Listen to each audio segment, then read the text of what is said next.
Gawa ng aura. Sandali, at eto na nga, nagbabalik nga etong si Jing. Kung inaakala mo, ayun lang ang tatapos sa akin, nagkakamali ka. Hindi ako ganun kadali talunin. Manggit nga dito ni Jing. Ang akala ko ay tapos ka na at isusunod ko na sana ang mga kasama mo. Yun naman ang sinabi ni Don Prix kay Jing. Nagkakamali ka, hindi ako ganun kahina para matalo sa ganung atake. Sagot naman ni Jing dito kay Don Prix. Ngayon, hindi ko na kayo pagbibigyan. At nagulat nga itong si Jing sa sinabi ni Don Prix. Ngunit ano itong kinikilos ni Don Prix? Isang pulidong aura naman ang kanyang ipinilabas. At tuloy-tuloy nga ito at palaki ng palaki.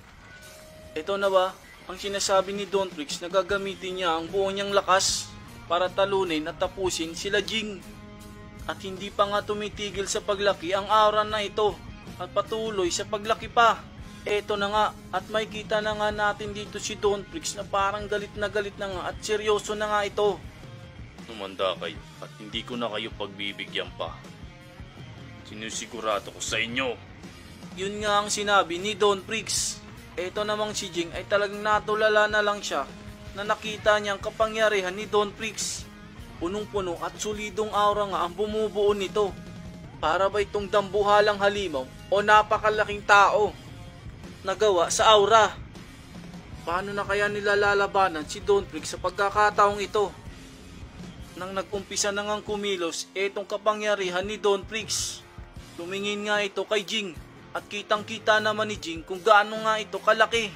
At biglang sumugod na nga etong napakalaking dampuhalang gawa sa aura galing kay Don Prix. Ang tanging nagawa lang ni Jing ay tumakbo papalayo. Ano? Sa laki ng abilidad na yan ay kaya niyang pakilusin ito ng kasing bilis niya. Napapasunod niya ito. Mukhang mas magiging mahirap talo ito. Nang bigla na nga sumulpot na naman etong si Don Prix sa harapan niya. Sinuntok nga ni Don Prix etong si Jing at sapul nga ito sa muka. Talsik na nga na naman etong si Jing. Papunta pa nga itong si Jing dito sa kapangyarihan ni Don Prix. At ayan na nga, baon na nga na naman etong si Jing. Isang napakalakas na atake na naman mula dito kay Don Prix. Wala na ngang magawa talaga itong sila Hisoka kundi magulat na lang sa nangyayari. Dahil nabubugbog na nga etong si Jing. Iisa na nga lang talaga ang nasa isip nila at yun ay wala nga talaga silang laban kay Don Prix.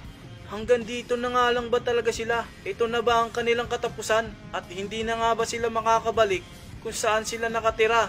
Nagkamali nga ba talaga sila ng desisyon sa pagpunta dito sa Dark Continent? May kita nga natin dito ang ginawang pinsala ng pagbaon ni Don Prix na naman dito kay Jing. Kakaiba talaga ang antas na kapangyarihan ng isang hari ng Dark Continent. Kayo naman ang isusunod ko. Nagandaan na kayo sa inyong magiging katapusan. At sana po ay